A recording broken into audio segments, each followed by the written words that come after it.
Baik, untuk selanjutnya karena materi sudah kami jelaskan semua, untuk saat ini saya persilakan untuk Ibu Ari dan juga Ibu Ista untuk memberikan beberapa komentar dan juga masukan kepada teknik yang sudah kita buat. Untuk itu, saya persilakan untuk Ibu Ari dan Ibu Ista. Oke, baik. Terima kasih atas waktunya. Langsung saja. Kalau untuk teknik frame future life ini, pertama kali ya saya mendengar.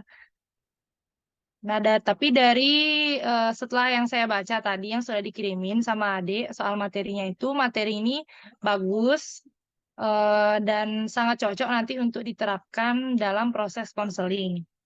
Eh, Setelah saya baca-baca juga, tekniknya ini hampir-hampir mirip dengan teknik modeling karena sama-sama dia memakai model kan, cuma bedanya ini pakai frame gitu. Kalau di teknik modeling kan kita bisa langsung mencontoh orangnya, bisa juga pakai foto kayak gitu.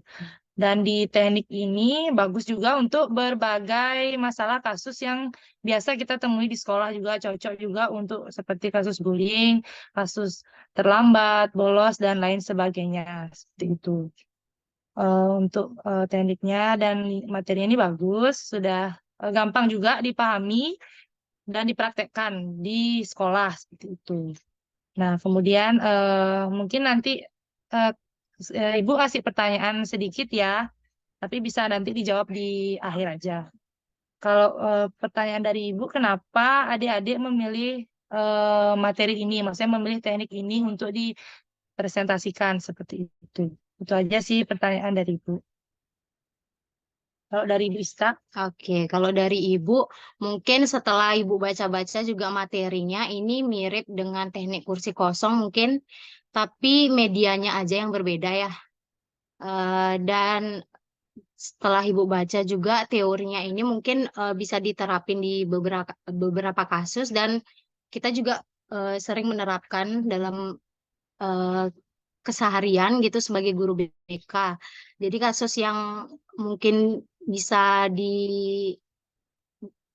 diterapkan teknik ini yaitu kasus bullying dan nggak kasus sih mungkin murid-murid diajak membayangkan untuk eh, masa depannya gitu menjadi seorang apa. Jadi bisa membayangkan fotonya terus melihat dirinya seperti apa di kehidupan berikutnya gitu. Misalnya dia ingin menjadi seorang polisi, gimana sih kamu membayangkan dirimu ketika menjadi seorang polisi seperti itu? Itu aja sih. Mungkin ini termasuk teori yang fresh untuk kita. Jadi kita juga dapat referensi baru tentang teknik yang mungkin bisa kita terapkan gitu. Ya, ya itu sih udah bagus untuk tahapan-tahapannya juga udah baik, udah sesuai kita lihat. oh ya sama Ibu juga mau menambahkan sedikit. Kalau yang tadi materi yang sudah Ibu baca, kan ada kekurangannya juga ya dari teknik ini dan teorinya ini ya. Salah satunya berfokus pada solusi seperti itu. Eh, Bagus memang kita langsung berfokus pada solusi, jadi mempersingkat waktu juga, langsung to the point seperti itu.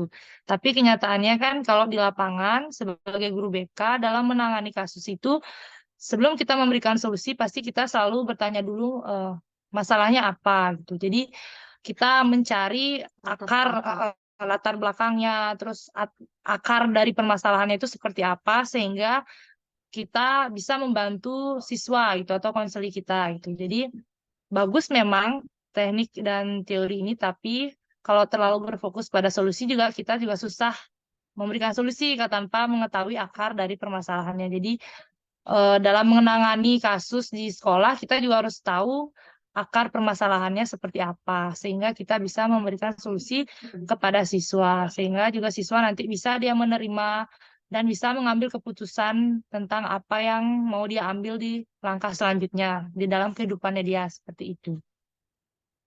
Itu. Terima kasih.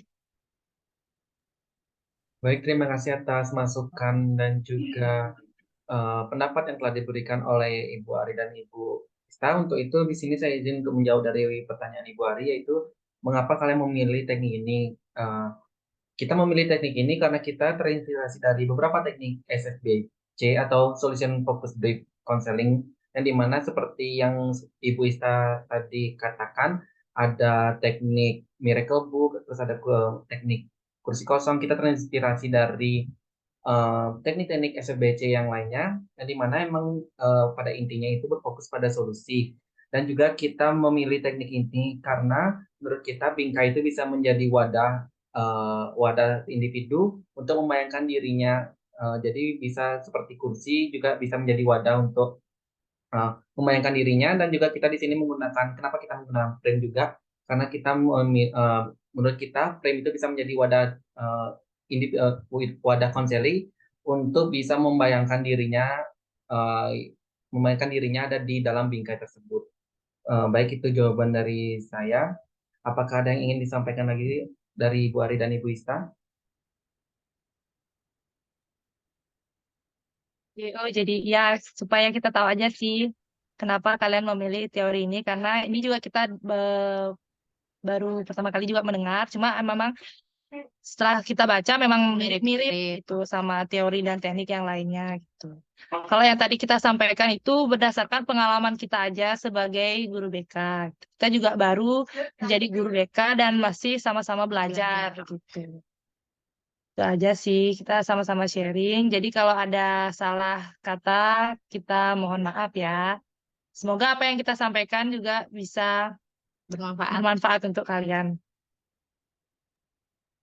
Baik, Ibu Ari dan Ibu Ista, terima kasih banyak telah bersedia hadir pada kegiatan Zoom ini untuk memberikan pendapat dan juga masukan kepada teknik yang telah kita buat. Karena sudah tidak ada lagi yang ingin disampaikan, apakah saya sudah bisa mengakhiri kegiatan Zoom ini? Ya, sudah. Baik, kalau dari itu saya ucapkan terima kasih kembali dan juga saya ucapkan mohon maaf apabila terdapat kesalahan tutur kata yang telah kami ucapkan, dan maka dari itu kami tutup dengan parameter Om Santi Santi Santi Om.